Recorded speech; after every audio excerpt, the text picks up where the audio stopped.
Hey folks, I'm Rob Franek. I'm editor-in-chief here at the Princeton Review, and today we are diving into a topic that could be ridiculously beneficial to your college admission applications. We call it a gift from the ACT and colleges and universities across the land, and that gift is ACT Superscoring. And like always, we're going to break it down for you right here in this video, step by step. The ACT, the current version of the ACT, tests you in 4 course sections: English, math, reading, and science. And you know this already. Each of those sections, you'll receive a score out of 36. But you're likely asking, what about my total score on the ACT? It is the right question to ask, and it is super easy to answer. Those 4 course sections of the ACT are averaged into what is ultimately known as your composite score. And that is the most important score because that's the one that schools, colleges, and universities will focus on when they're evaluating your applications. However, and we shot an entire video on this a couple months ago, come later in 2025, the ACT will make the science section optional. Now, of course, that means the ways that scores are calculated will look a little different in the future. And as always, our team here at the Princeton Review will be staying on top of those announcements and those changes from the ACT. So rest assured that as soon as we know about it, you'll know about it. But we're going to get back today to our glorious topic of ACT Superscoring. Now, the definition is pretty simple. Superscoring allows you to combine the best, your best, individual section scores from multiple tests to create an even more superlative composite score. But if you're anything like Princeton Review students here, what does that actually mean for you? It is so the right question to ask again, so here's the answer.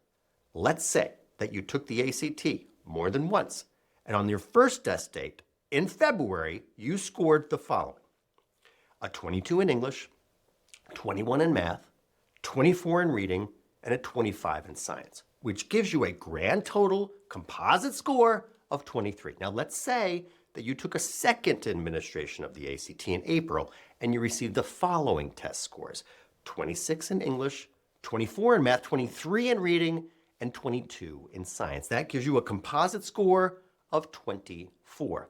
Now I know you are seeing the obvious takeaway here, but it is always good in my experience to say that out loud. Clearly, you performed better in English and math in April, and in February, you performed better in reading and science.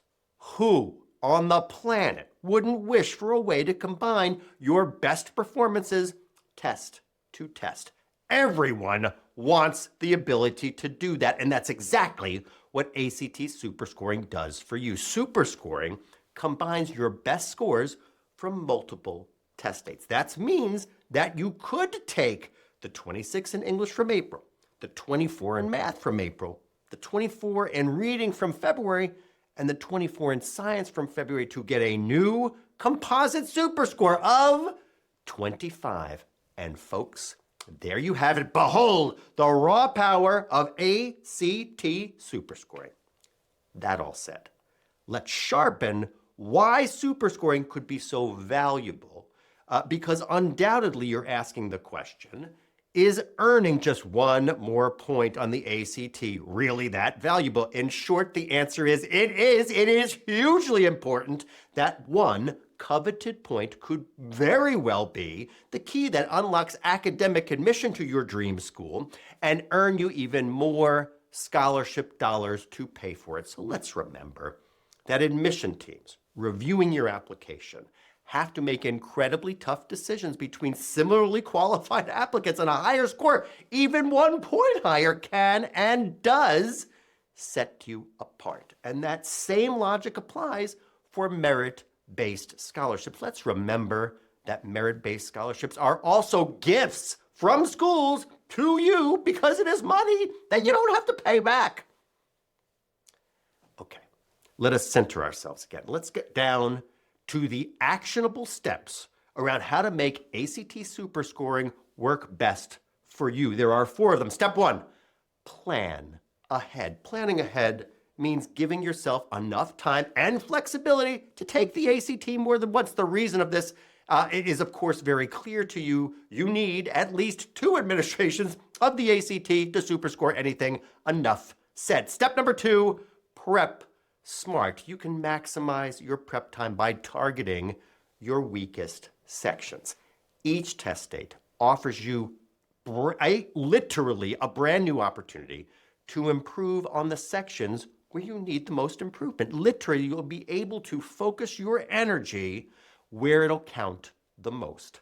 Step number 3, use My ACT. Now, My ACT is your one-stop hub for managing your ACT scores. After each test date, we tell all of our students, log in to your account to view all of your scores in detail. But the best part of My ACT, and a big shout out to Team ACT who put this all together, is that your super score is automatically calculated for you. So granularly, you will see how your best section scores combine to create a higher composite score. It is that straightforward.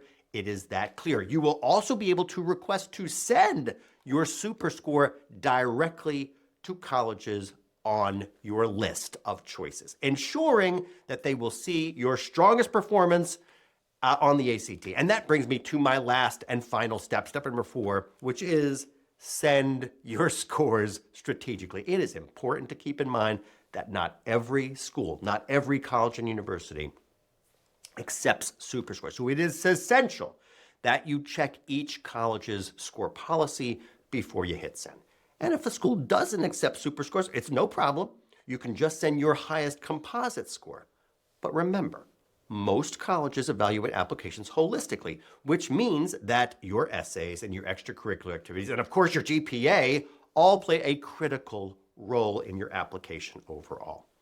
But if a school does accept SuperScores, don't hesitate. Send your SuperScore on with supreme confidence.